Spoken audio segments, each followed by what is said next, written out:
Nako po, eto maganda kong pag-usapan po ano, mga kabida at magandang reaksyonan din ito ano, mga kabida. Meron pong umuugong ngayon na balita no, mga kabida na posibleng palitan na naman po ano, ito kong si Senator Alan Peter Cayetano bilang Senate President ano, mga kabida. Eh kapapalit lang po eh. 'Di ba? Bago lang last Monday lang po. Tapos magpapalit na naman po ano, mga kabida. Okay? Inamin po ngayon ni Senator Alan Peter Cayetano na meron na raw nililigawan po ngayon ito kong minority bloc na kanyang mga kasamahan po ano sa majority po ano mga kabida. Eh syempre naman kailangan po ng minority po ng additional members ng minority po ano mga kabida dahil siyam lang po yung miyembro po ng minority bloc ngayon ano mga kabida. So short po ito ng apat. Okay, para makuha po nila itong majority ano, mga kabida diyan po sa Senate. Okay? Meron pong dalawang mga senador na nag-abstain last Monday. Okay? Kaya nasa 9 lang po yung minority block po ano, mga kabida. Kasi kung bumoto itong dalawa, Senator JB Ejercito at saka Mig Zubiri no, dati hong kasama po ng majority na ngayon minority na po ano mga kabida nag-abstain. All right? Kasi gusto daw nilang maging independent po ano mga kabida, ayaw ho nilang sumali sa mga factions diyan po sa Senate ano mga kabida ano po. Now, kung makuha po ng minority block itong dalawa, okay? Sigurado po aakyat yung kanilang numbers. Okay? From 9 to 11 po, ano, mga kabida. Okay? Now, itong 11, short pa rin ng dalawa. Okay? Para po maging 13 po sila lahat, ano, mga kabida, at para makuha po ang majority, ano, dyan po sa Senate. Ngayon, inamin po ngayon ni Senator Alan Peter Cayetano na nililigawan na raw ng minority itong mga kasamahan po niya. Okay? Para pumanig sa kanila ano mga kabida. Of course, para makuha po nila yung majority ko ano mga kabida. Kasi again ang kailangan na po nila makabida is 4 na mga senador. Okay, kung makuha po nila itong dalawa, yung nag-abstain po si Zubiri at saka si JV Ejercito, so 11 na po sila. So dalawa na lang po yung kulang ano mga kabida. So dapat kukuha po sila ng dalawa diyan po sa majority. Alright, kaso lang po, sinabi po ni Senator Alan Peter Cayetano, solid po sila eh. Okay? Pero, hindi po imposible po mga kabida na baka mawalan po sila ng mga kasamahan po sa majority po, ano? Mga kabida. Depende po sa negosasyon. Kasi may halong pananakot daw eh. Okay? Kahit na nga itong si Senator Alan Peter Cayetano, kinumbida daw, ano? Mga kabida. Okay? Eto, pakinggan muna natin itong pahayag po ni Senator Alan Peter Cayetano patungkol ho sa posibilidad, mga kabida, na baka magbago na naman po itong leadership dyan po sa Senate, ano, mga kabida. Narito po. I'd like to consult them but I'll only see them on Monday. Medyo busy sila ngayon na trinatry kausapin yung mga miyembro namin na sumali ulit sa kanila eh. So may coup attempts na naman, sir? Against you naman ngayon, sir? Expected naman yun. Who told you that, sir? From the majority? Oo. Bakit nakausap nila, sir? May invitations to talk, may pananakot, but dati na silang takot eh. So, But your 13 is solid. But your 13 is solid. you're always solid until you're not. But I believe in the 13, I believe in our cause. Sino nilagawan nila? Kinakausap, sir? Ilan yung kinakausap? Hindi ko pa nakakausap lahat kasi nagyaya nga na mag-meeting ngayon. Sabi ko, magtrabaho muna tayo, magtawagan na lang tayo. Because nga, you know, that's the nature of, di ba dati kasi you have 3 or 4 major newspapers, maybe 4 major news networks, then maraming tabloid, then maraming radyo.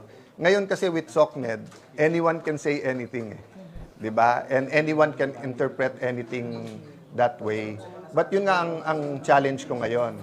Di ba? Trabaho or mamulitika.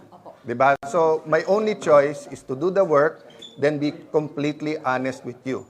So, in an hour, I will be completely honest what happened kay Senator Bato and where the investigation with the PNP is. But uulitin ko lang PNP, AFP, lahat NBI, hindi tayo magkakalaban, we're one government, di ba? But we have to respect the judiciary, the same manner the executive, but also respect the legislative department. So in the same manner, kung may fake news, I expect them to address that immediately. Before, di ba nag-caucus po ang majority black about sa impeachment? So, wala mo bang uusbong? Wala kayang surpresang susulpot na motion from the majority black para pag nag-convene na kayo sa impeachment court ay ipa-dismiss yung articles of impeachment? So, you always talk in the realm of probabilities and possibilities, okay? Ayun. So, volatile po, mga kabida, no? Yung kalakaran po dyan po sa Senate po ngayon, ano po? Kasi gaya ng sinabi ko po, ano, mga kabida, dun ho sa previous vlog ko, ano po, no?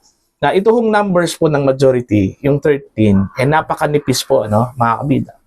Kahit na nga, ito kung si Senator Tito Soto po, sinabi po niya, no, mga kabida, na napakanipis po itong 13. Vulnerable po ito, mga kabida, na baka matalo po, no? Pagdating ho sa butuhan po, mga kabida. Dahil isa lang po yung mawala sa kanila, may difference na po, ano, mga kabida. No po. O, kagaya na lang po, dito sa balita po, mga kabida, na nakaalis na raw ito kung si Bato de la Rosa, no? Diyan po sa Senate. So, most probably, kung totoong nakaalis na po ito, okay, mga kabida, hindi na talaga ito magpapakita po, ano? Hindi na talaga yan sisipot dyan po sa Senate, anong mga kabida na po. Diba?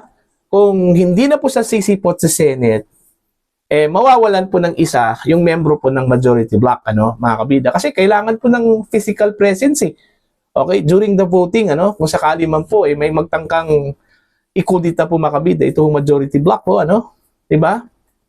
So, kulang po sila ng isa. So, most probably, kinakapitalize po, mga kabida, ng minority block. Ito hong pag-alis po ni Senador Bato de la Rosa, no, mga kabida. Kaya nga, kinukumbinsi po nila yung iba pong mga kasamahan po dyan po sa majority. Kaso lang po, may halong pananakot daw, ano? Sabi po ni Senator Alan Peter Cayetano, ano? Although hindi po sinabi po ni Senator Cayetano, ano, mga kabida, kung ano itong klaseng pananakot po, ano, mga kabida. Pero alam naman po natin kung ano yung klaseng pananakot yan, ano, mga kabida. Capable po yung gobyerno at yung mga kalyado po nilang senador, ano, mga kabida. Diba? So, ang posible hong tatargetin ng mga minority block members na mga senador dyan po sa majority, yung mga may controversial issues, ano, mga kabida, katulad na lang po ni Joel Villanueva, ito hong si Senator Chis Escudero, Jinggoy Estrada, ano, even the two Villar siblings, ano, mga kabida. Diba? Meron po silang kinakaharap na yon, ano, na investigasyon patungkol ho sa kanilang negosyo po, ano, mga kabida. So, itong lima po, ito yung mga vulnerable senators na pwede hong maimbita po, ano, mga kabida, at pwede hong makuha nila, mga kabida, ano. Okay, kung haluan po ng pananakot, ito hong kanilang imbitasyon doon ho sa mga miyembro po ng majority, ano, mga kabida.